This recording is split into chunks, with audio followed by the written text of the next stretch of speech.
মজাদার একটি নাস্তা বানাবো আজকে বিকেলের জন্য। আপনারা এই নাস্তাটা অবশ্যই বাসায় বানিয়ে দেখবেন। এমনকি বাচ্চাদেরকেও খেয়ে দেখবেন কত মজার একটি নাস্তা। এখানে আমি কিছু পাতাকপি কুচি, পেঁয়াজ ফুল কুচি, কাঁচামরিচ, মুরগির মাংস, পেঁয়াজ, ধনিয়া পাতা কেটে রেখেছি। এখন একটা বাটিতে 2 কাপ আটা নিব, পরিমাণ মতো লবণ, 1 চামচ চিনি, পরিমাণ মতো তেল দিয়ে আমি আটাটাকে ভালো করে মেখে নিব। আপনারা দেখেন আমি কিভাবে করছি, আপনারা ঠিক ওইভাবে করবেন। তাহলে আমার মতো এভাবে সুন্দর হবে। শুকনোভাবে অবশ্যই এভাবে ভালো করে তেলটা যেন ভালো করে আটার সাথে মিশে যায়।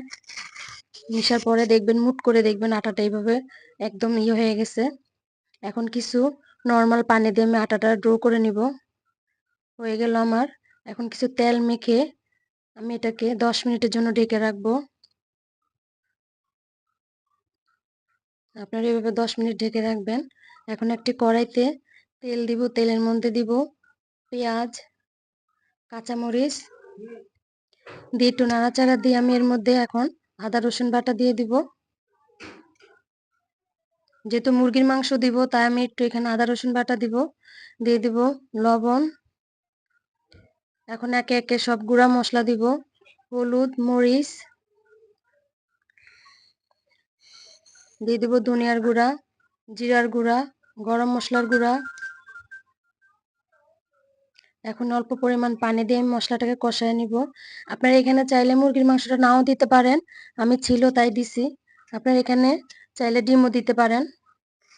এখন আমি মুরগির মাংসটা কষানো হয়ে গেছে। এখন আমি পাতাকপি কুচি আর পেঁয়াজ ফুলটা দিয়ে দিলাম, দিয়ে ভালো করে নাড়াচাড়া করে হয়ে গেল আমার। এখন কিছু ধনিয়া পাতা দিয়ে দিব।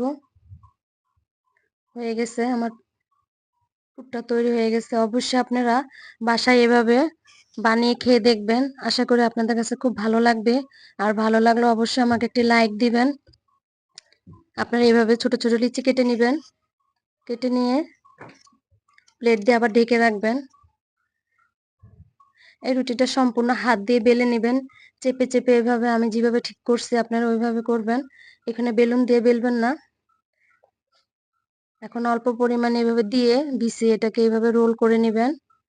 আস্তে আস্তে রোল করে শামুকের মতো এটাকে আমি এখন ভাঁজ দিব। আপনারা ঠিক এভাবে ভাঁজ দিবেন।